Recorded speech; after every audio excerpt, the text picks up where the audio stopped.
El demonio de la casa 32. Me llamo Alejandro y esto que voy a contarles ocurrió en 2017 en la ciudad de Guadalajara, Jalisco. Nunca fui una persona supersticiosa, pero después de esa noche, aprendí que hay cosas en este mundo que simplemente no podemos explicar. Todo comenzó cuando mi primo Eduardo me pidió que lo ayudara a limpiar una casa que había comprado a muy buen precio. La propiedad estaba ubicada en un barrio antiguo, con calles empedradas y casas coloniales. Me pareció raro que una casa de ese tamaño fuera tan barata, pero Eduardo insistió en que solo necesitaba algunas reparaciones. El primer día, cuando llegamos a la casa, sentí un escalofrío recorrer mi espalda. No era el frío de la noche, sino algo más profundo, como si la misma casa respirara. Al entrar, el aire estaba denso y olía a humedad y madera podrida. Dicen que aquí pasaron cosas feas, murmuró el vecino de al lado cuando nos vio entrar. Si fueran ustedes, no dormiría ahí. Nos reímos, pero en el fondo me inquietó lo que dijo. Sin embargo, continuamos con la limpieza. Esa misma noche, Eduardo decidió quedarse a dormir en la casa para evitar robos. A la mañana siguiente, lo encontré pálido, con los ojos hundidos y la piel sudorosa. No dormí nada, Alex. Algo no está bien aquí. Me contó que durante la noche escuchó golpes en las paredes y pasos en el pasillo. Pensó que eran ladrones, pero cuando se levantó a revisar, no había nadie. Los días siguientes fueron peores. Las luces parpadeaban sin razón, los espejos amanecían con marcas de manos y, lo más aterrador, Eduardo comenzó a hablar dormido en un idioma que no reconocía. Un día, encontré un viejo cuaderno escondido entre las vigas del techo. Estaba cubierto de polvo y con páginas amarillentas. Lo abrí con cuidado y descubrí que era un diario.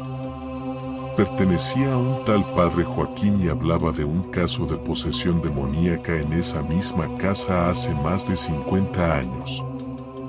Decía que una familia había vivido ahí, pero que el hijo menor, un niño de 10 años llamado Tomás, comenzó a comportarse de manera extraña. Al principio, solo tenía pesadillas, pero con el tiempo, empezó a hablar con una voz grave, a lanzar objetos sin tocarlos y a murmurar cosas incomprensibles. La última página del diario me heló la sangre. No pudimos salvarlo. El demonio sigue aquí. Dios nos proteja a todos. En ese instante, un ruido ensordecedor sacudió la casa. Corrí hacia la habitación de Eduardo y lo encontré convulsionando en el suelo, con los ojos en blanco y una mueca grotesca en el rostro. Cuando intenté sujetarlo, se detuvo en seco y, con una voz que no era la suya, susurró: «No deberían haberme despertado». El miedo me paralizó. Salí corriendo y llamé a un sacerdote. Cuando llegó, la casa se sentía aún más pesada, como si algo invisible nos acechara. El padre esparció agua bendita y comenzó a rezar. Eduardo gritó con una voz espeluznante, como si varias personas hablaran a la vez. La lucha duró horas. Al final, Eduardo cayó inconsciente y el ambiente en la casa pareció aligerarse. El sacerdote me miró con seriedad. «No vuelvan aquí. Hay lugares donde el mal nunca se va». Vendimos la casa por cualquier precio y nunca volvimos.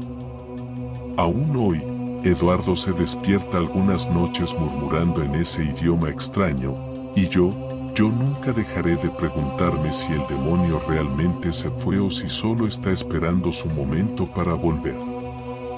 El demonio en la cueva.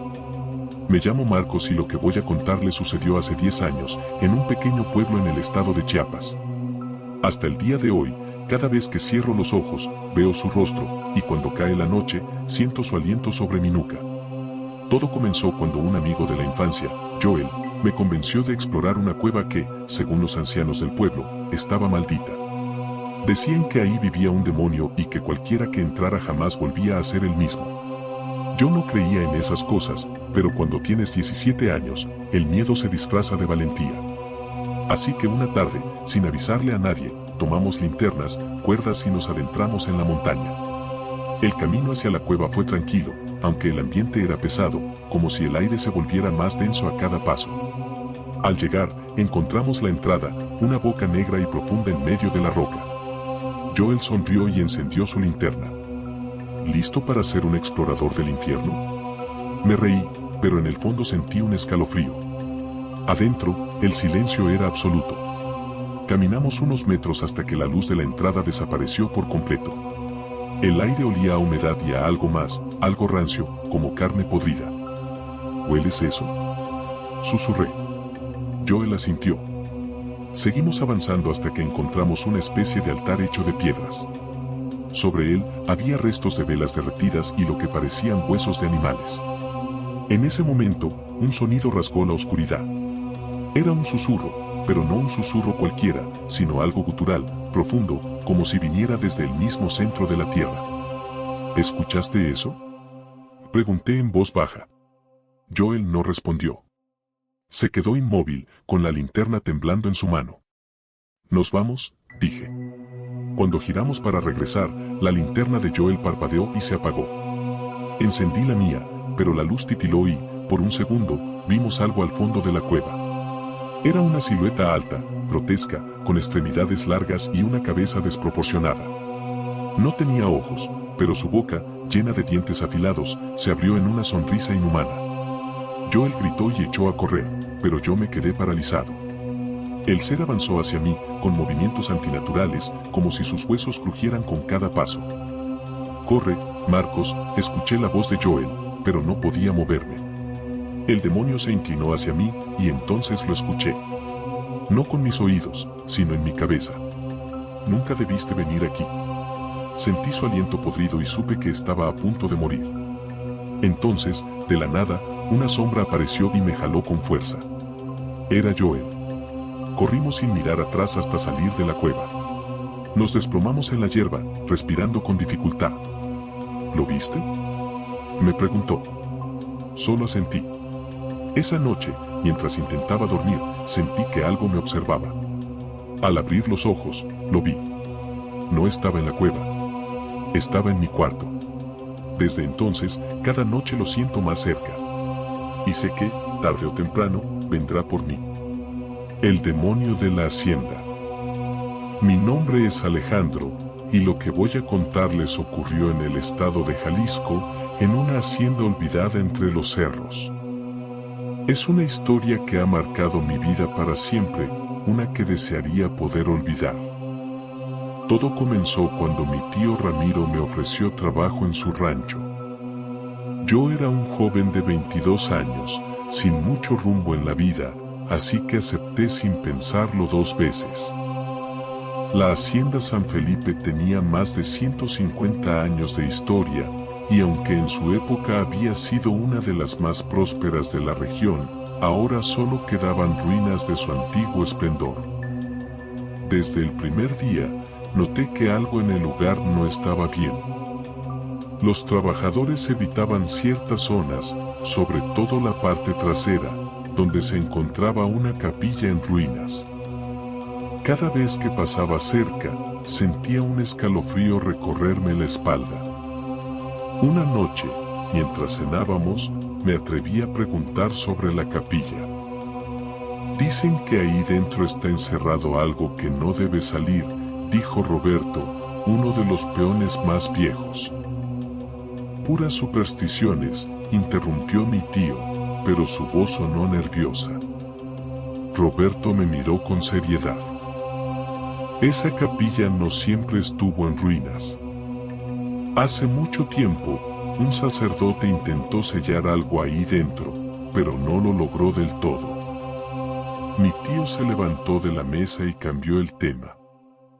Yo no insistí, pero la curiosidad ya había sembrado su semilla en mí. Esa misma noche, mientras dormía, un sonido me despertó. Parecía un lamento, un susurro ahogado que provenía del patio. Me levanté y miré por la ventana, pero todo estaba en calma. Pensé que había sido mi imaginación, pero al darme la vuelta, lo vi. En la esquina del cuarto, una figura alta y encorvada me observaba. Su piel era grisácea, casi traslúcida, y sus ojos brillaban con un rojo intenso. No pude moverme. No pude gritar. El ser inclinó la cabeza y de su boca salió un sonido gutural, como un gruñido inhumano. Entonces, en un abrir y cerrar de ojos, desapareció. Me quedé sentado en la cama, con el cuerpo empapado en sudor. A la mañana siguiente, decidí hablar con Roberto. Él suspiró, como si esperara que esto sucediera. Te vio, dijo con resignación. Y ahora no te dejará en paz.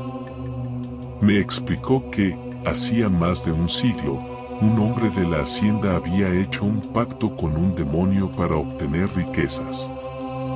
Durante años, el rancho prosperó, pero el hombre no cumplió su parte del trato. El demonio lo encontró y, según cuentan, lo arrastró hasta la capilla, donde lo devoró vivo. Desde entonces, el espíritu del demonio quedó atrapado ahí, esperando. ¿Y cómo se supone que me libro de él?, pregunté. Roberto tragó saliva. No puedes. Solo puedes rezar para que no reclame tu alma. Las siguientes noches fueron un infierno. La criatura comenzó a aparecer cada vez más cerca. La veía en los espejos, en las sombras, en los rincones oscuros. Su respiración resonaba en mis oídos, aunque estuviera solo. Lo peor llegó la cuarta noche. Desperté con el sonido de golpes. Al principio pensé que era una tormenta, pero luego me di cuenta de que provenían de la puerta de mi habitación. Toque. Toque. Toque. Cada vez más fuerte. Me acerqué temblando y coloqué mi mano en la madera. El golpeteo cesó. Por un segundo, creí que se había ido. Pero entonces, una voz grave, distorsionada, habló desde el otro lado. Ábreme. Mi sangre se heló. Corrí hacia la cama y me tapé con las cobijas, como si eso pudiera protegerme. Pero el demonio no necesitaba puertas. La temperatura del cuarto descendió de golpe. Un olor a azufre y carne podrida inundó mis sentidos. Y entonces, lo sentí. Un peso sobre mi pecho. No podía respirar. No podía moverme. Mi cuerpo estaba paralizado, pero mi mente gritaba de terror. El demonio estaba sobre mí. Sentí su rostro acercarse a mi oído. Su aliento era caliente y fétido. Ahora eres mío. Y todo se volvió negro. Cuando desperté, estaba en el suelo, con la ropa empapada en sudor. Me levanté tambaleándome y corrí hasta donde estaba Roberto. «¿Me está siguiendo?», grité. «No puedo quedarme aquí». Roberto y los demás trabajadores se miraron entre sí. Sabían que era verdad. «Tienes que irte», me dijo. «Pero entiende algo, el demonio ya te marcó. Puedes huir, pero él te encontrará». No me importó. Agarré mis cosas y me fui sin mirar atrás. Creí que escaparía de él. Pero me equivoqué. Regresé a Guadalajara, a la casa de mis padres. Intenté seguir con mi vida, pero el miedo nunca me abandonó. Un mes después, una noche, mientras revisaba mi celular, recibí un mensaje de un número desconocido. Era un audio. Temblando, lo reproduje. Y ahí estaba. La misma voz, susurrando. Nunca debiste dejarme. Desde entonces, cada noche lo siento más cerca. Sé que tarde o temprano vendrá por mí. Y cuando lo haga, esta historia morirá conmigo.